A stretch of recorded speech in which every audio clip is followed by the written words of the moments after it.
Students, today's our topic is branches of biology. ठीक है, आज हमने जो टॉपिक डिस्कस करना है वो है branches of biology. First of all we discuss about what is science.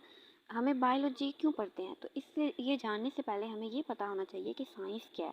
ठीक है, साइंस जो है ये एक लैटिन वर्ड साइंटिया से लिया गया है, जिसका मतलब है नॉलेज। ठीक है, नॉलेज किसको कहते हैं? हम इल्म को कहते हैं। तो हम इल्म हासिल करने के लिए हम क्या करते हैं? साइंस जो है ये इल्म है। ठीक है, उसके बाद है systematic enterprise that builds and organise knowledge in the form of testable explanation and predictions about the universe. ये क्या है? हमने मतलब जो नेचर है, नेचर को जानने के लिए, उसके मुशाहदात के लिए, उसका एनालाइज करने के लिए जो है वो हम साइंस को यूज़ करते हैं। अब ये भी तो एक क्वेश्चन पैदा होता है ना कि साइंस को हम क्यों यूज़ करते हैं? तो साइंस को हम इसलिए यूज़ करते हैं कि हम फितरत को जान सकें, कुदरत के जो निज़ाम हैं उनको हम पहचान सकें। ठीक है, तो ये साइंस है। साइंस जो है एक ऑर्गेनाइज्ड फॉर्म है नॉलेज की और सिस्टमेटिक नॉलेज की, इसलिए ये इम्पोर्टेंट होता है। ठीक है, नेक्स्ट है बायोलॉजी। बायोलॉजी जो है ये दो वर्ड से लिया गया है। फर्स्ट है बायोस। बायोस का जो मीनिंग है वो है life and लोगस mean study. Okay, तो बायोलॉजी जो है ये होता क्या है कि ये biology living organism, living things की स्टडी को कहते हैं। ठीक है, bio mean life and लोगस mean study. So biology is the branch of science which deals with study of living objects. जितने भी लिविंग ऑब्जेक्ट्स हैं, आप लोगों को पता है ना कि लिविंग ऑब्जेक्ट्स क्या होते हैं? लिविंग ऑब्जेक्ट्स वो होते हैं जो रेस्पायर करते हैं, जो सांस लेते हैं, रेस्पिरेशन करते हैं। ओके, और नॉन लिविंग जो है वो भी आपको पता है, वाटर, एयर वगैरह, ये क्या है? नॉन लिविंग है। तो ये डील करती है लिविंग ऑब्जेक्ट्स से एंड देयर लाइफ प्रोसेसेस, और उनकी लाइफ के क्या प्रोसेसेस हैं। Okay, it covers all aspect of the study of living creatures like growth, structures, occurrence, classification, ecology, economics importance, external form, organisation, internal structure, nutrition among others. ठीक है, इसमें each and everything आती है कि कोई भी जो ऑर्गेनिज्म है उसकी ग्रोथ किस तरह होती है, उसका स्ट्रक्चर किस तरह है, उसकी अक्रंस क्या है, मतलब वो कहाँ पे पाया जाता है, उसकी क्लासिफिकेशन क्या है। क्लासिफिकेशन जो होती है इसमें हमने ये देखना होता है कि उस ऑर्गेनिज्म को कहाँ पे रखा गया है। उसको आप लोगों को पता है कि जो जानदार हैं उनको साइंटिफिक नाम दिए जाते हैं, तो उसमें उनकी क्लासिफिकेशन की जाती है कि उनको कहाँ पे किस ग्रुप में रखना है। ठीक है, उसके बाद है इकोलॉजी, और नेक्स्ट है इकोनॉमिक्स। उनकी जो इकोनॉमिक इम्पोर्टेंस क्या है, मतलब वो हमारे लिए माशी तौर पे उनकी क्या अहमियत है, हमारे लिए वो बेनिफिट्स हैं या नहीं है। उसके बाद है उनकी एक्सटर्नल फॉर्म क्या है, उनकी मॉर्फोलॉजी क्या है, उनको किस तरह ऑर्गेनाइज किया गया है और उनके अंदर ऑर्गेनाइजेशन कैसी है। ठीक है, आप लोगों को पता है कि जो ह्यूमंस हैं, इंसान हैं, इनका जो दर्जात हैं, इनकी जो ऑर्गेनाइजेशन है वो किस तरह से होती है। एक एटम से लेके, एटम से क्या बनते हैं? सेल बनते हैं, और वो एक एटॉमिक लेवल है, एटॉमिक लेवल से सेल, सेल से फिर क्या बनते हैं? टिश्यूज़, टिश्यूज़ से क्या बनते हैं? ऑर्गन, और फिर ऑर्गन से पूरा एक ऑर्गन सिस्टम बनता है। ठीक है, तो इस तरह उनकी ऑर्गेनाइजेशन को देखना है कि उनकी ऑर्गेनाइजेशन किस तरह से है। उसके बाद है इनका इंटरनल स्ट्रक्चर। इंटरनल स्ट्रक्चर जो होता है ये उनकी मतलब इसको हम कहते हैं एनाटॉमी। ठीक है, उनका इंटरनल स्ट्रक्चर किस तरह का है। उसके बाद है न्यूट्रिशन अमंग अदर्स। उनकी ये नेक्स्ट हम इसको डिस्कस करते हैं। ठीक है, फर्स्ट जो इसकी ब्रांच है, जो इसकी मेन इसकी डिवीज़न है बायोलॉजी की, वो है बॉटनी।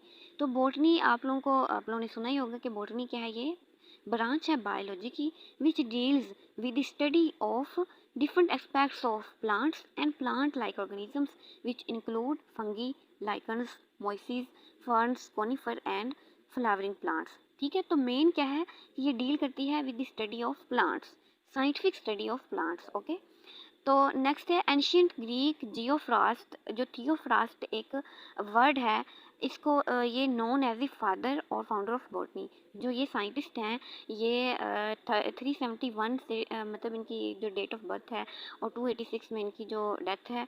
तो उन्होंने कहा ये जो है ये फाउंडर है बॉटनी के। फाउंडर आपको पता है कि फाउंडर किसको कहते हैं? फाउंडर जिन्होंने बुनियाद रखी हो। ठीक है, तो इन्होंने बॉटनी की बुनियाद रखी थी। ओके जी, नेक्स्ट है माइक्रोबायोलॉजी। ये भी बायोलॉजी की डिवीजन है। तो micro mean small and biology आप लोगों को पता है कि लिविंग ऑर्गेनिज्म की स्टडी है, तो ये ब्रांच है बायोलॉजी की that deals with the scientific study of all living organisms that are too small to be visible to the naked आई।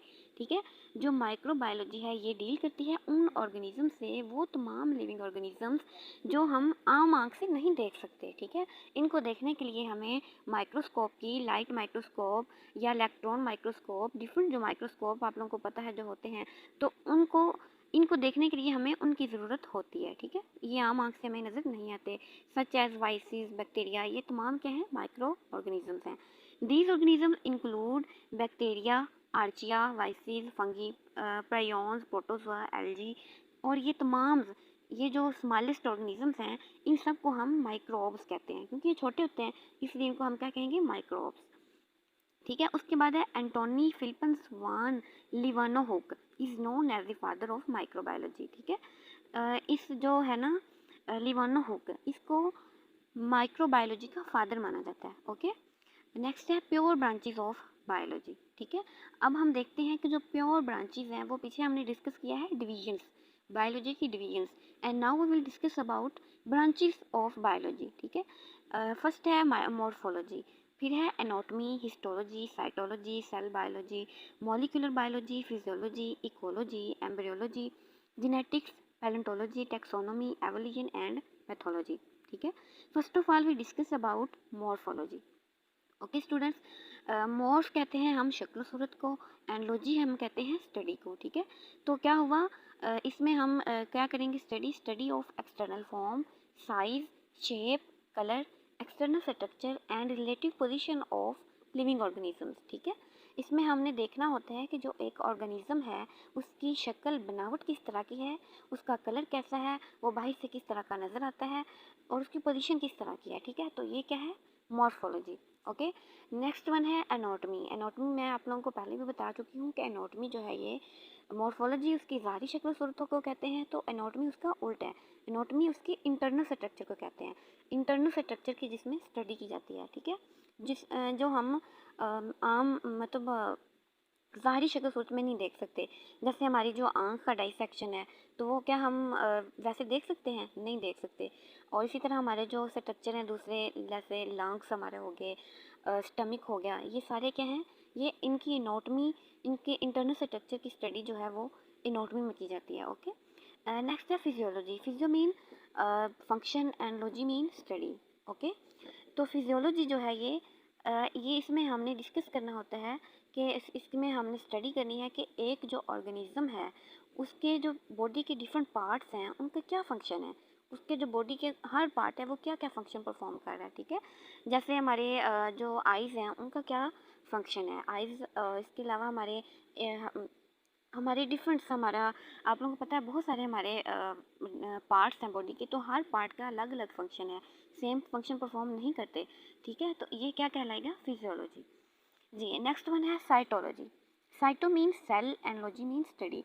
सो इसमें हमने स्टडी करनी होती है स्ट्रक्चर की, किसकी, सेल के स्ट्रक्चर की, उसका फंक्शन क्या है और उसका स्ट्रक्चर क्या है। ठीक है, तो इसमें हमने देखना होता है कि कोई भी सेल जो है उसका बिहेवियर ऑफ न्यूक्लियस, इसमें हमें स्टडी करनी होती है form and structure as well as the function of cells including the behaviour of nucleus and other organism. Okay, next है histology. Histo mean tissue and logy means study. So it is the study of tissue organization and structure and observed through light microscope. ठीक है, इसमें हमने tissues की study करनी होती है जो हमने लाइट किसी भी माइक्रोस्कोप के ज़रिए जिन स्ट्रक्चर को देखा है उनकी हमने स्टडी करनी होती है। जैसे हमारे हार्ट की टिश्यूज़ होते हैं, ठीक है, उन टिश्यूज़ को हमने वो आम आँख से तो नहीं ना नज़र आ रहे हैं, हमने उनको माइक्रोस्कोप के ज़रिए देखा। ठीक है, और उसकी स्टडी की कि वो किस तरह के होते हैं, उनकी बनावट किस तरह की है, उनका ट्रांजैक्शन किस तरह का है, तो ये सारा क्या होगा, हिस्टोलॉजी में आता है। नेक्स्ट है एम्ब्रियोलॉजी। एम्ब्रियो जो होता है इसमें हमने it is study of fertilization, growth, division and